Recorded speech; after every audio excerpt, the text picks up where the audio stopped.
मांग की है। आरोपियों के नार्को टेस्ट की मांग की जा रही है। विपिन रघुवंशी ने नार्को टेस्ट कराने की मांग की है सभी आरोपियों की।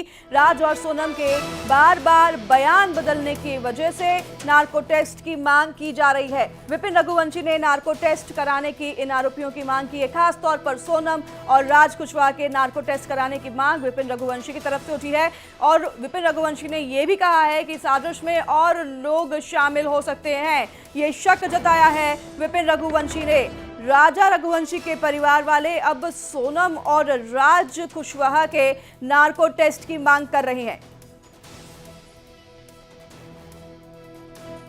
मिथिलेश हमारे साथ लगातार बने हुए हैं। मिथिलेश, नार्को टेस्ट कराया जाएगा तो कई ऐसे तमाम खुलासे भी होंगे।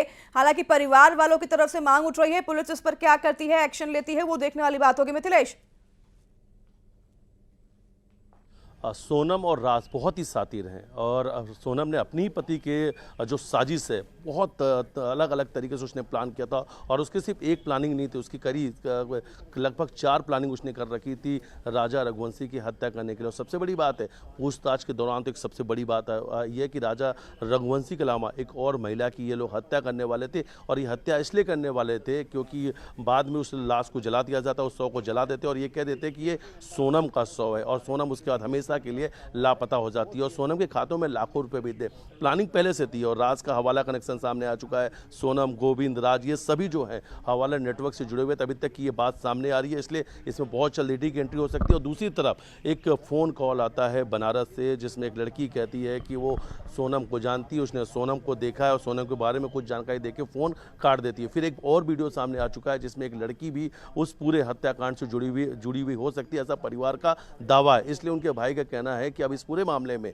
सोनम और राज का नार्को टेस्ट भी कराना चाहिए। कई ऐसे राज हैं जिसे अभी सोनम और राज ने छुपा रखे हैं। नार्को टेस्ट के बाद कई और भी आरोपियों के नाम सामने आ सकते हैं। इस पूरे हत्याकांड में कई और कौन और लोग शामिल हैं उनके नाम भी सामने आ सकते हैं और कहीं ना कहीं अब सोनम के परिवार पर राजा रघुवंशी के परिवार वालों का शक गहराता ही जा रहा है। उनके परिवार की ये मांग है कि अब इन दोनों आरोपियों की नार्को टेस्ट भी कराना चाहिए। फिलहाल इस वक्त मैं उसी गोडाउन के बाहर मौजूद हूँ जहां पर राज काम किया करता था। ये वही गोडाउन है जहां पर राज रहता था और इसी गोडाउन में बैठे बैठे उसने राजा रघुवंशी की हत्याकांड की साजिश रची। सोनम से लगातार बातचीत कर रहा था और ये पूरी जो गोडाउन है ये उसके भाई सोनम के भाई गोविंद रघुवंशी के नाम पर रजिस्टर्ड है और राज यहीं पर सोनम के घर में काम किया करता था और छुपाने का ठिकाना भी यहाँ से महज 3 किलोमीटर दूर देवास नाका के हीराबाग कॉलोनी में रखा गया था। एक ऐसी बिल्डिंग जहाँ पर ना कोई आता ना कोई जाता, ना शुरुआत में CCTV थे ना कोई सिक्योरिटी गार्ड। लग्जरी फ्लैट चाहिए था। सोनम को हर एक मोमेंट पे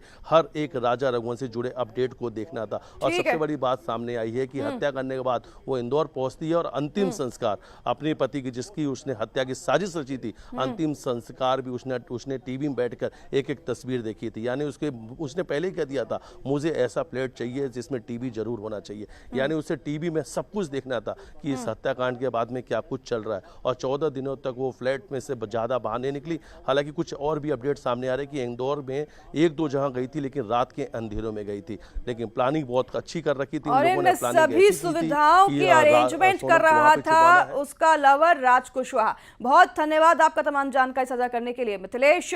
जैसे हमने आपको बताया